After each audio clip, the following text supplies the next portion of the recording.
Topic: Faith is everywhere the same. Someone asked, what is better than prayer?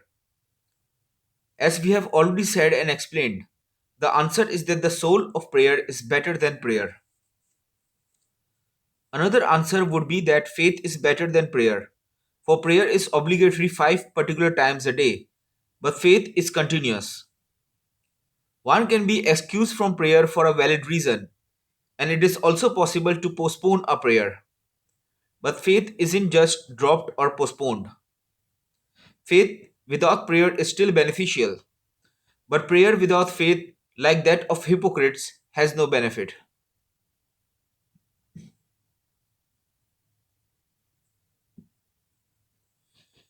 Prayer differs from religion to religion, but faith is everywhere the same.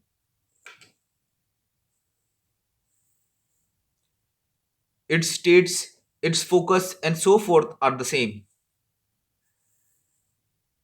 There are also other differences, and according to the attracting power of the one who is listening, they become apparent.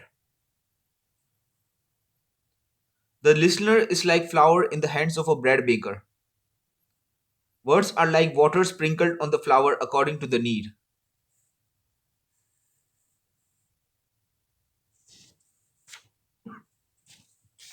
Topic: Dissolving distance. How long will you watch us from a distance? We offer help, and even love is helpless before us. What is the soul? The tiniest infant in our cradle? What is the heart? One of our wandering beggars. Topic: The hidden sweetness. The beloved said, O rough spirited soul, you haven't valued me because you bought me cheaply. The one who buys cheaply sells cheaply. A child will trade a pearl for a crust of bread. I am drowned in the kind of love in which first and last loves both disappear. Let me be brief, not explaining everything, that your senses and this tongue might not burn away. When I say lip, it's the lip of the sea I mean. When I say nothing, it means nothing but you. It's the sweetness that makes my face solemn. It's the fullness of speech that makes me silent.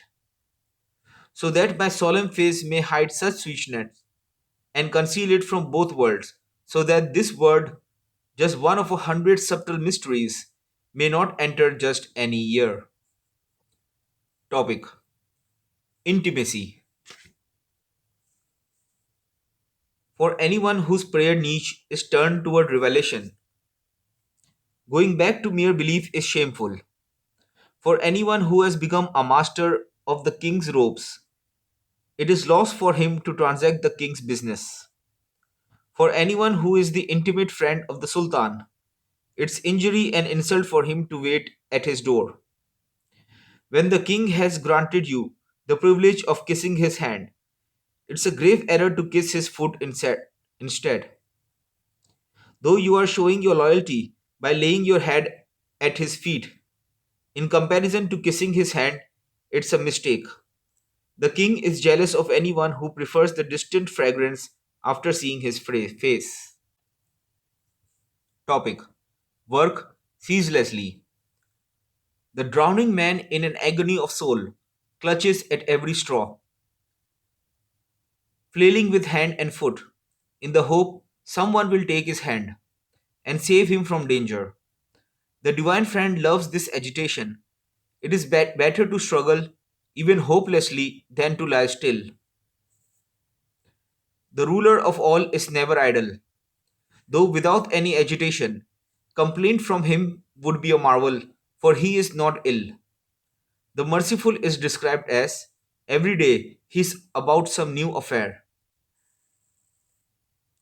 In this way, keep working hard until your last breath.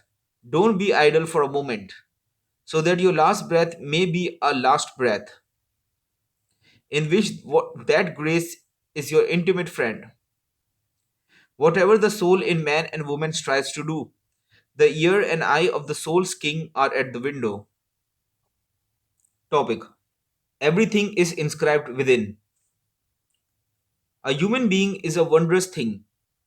Everything is inscribed within him. But veils and cloudiness prevent him from reading the knowledge within himself. The veils and cloudiness are various preoccupations, worldly schemes, and desires. Yet, despite all these things that are hidden in the darkness, behind the veils, the human being can still read something and is aware of what he reads. Consider how aware he will become when the veils are lifted and the darkness disappears, and what knowledge of himself he will discover within. All these different trades, tailoring, building, farming, goldsmithery, astronomy, medicine, innumerable professions, have been discovered from within the human being, not revealed from under rocks and clumps of mud. It is said that a raven taught man to bury the dead. That came from a reflection of man that fell upon the raven. It was the human being's own urge that caused him to do it. For after all, animals are a part of the human being.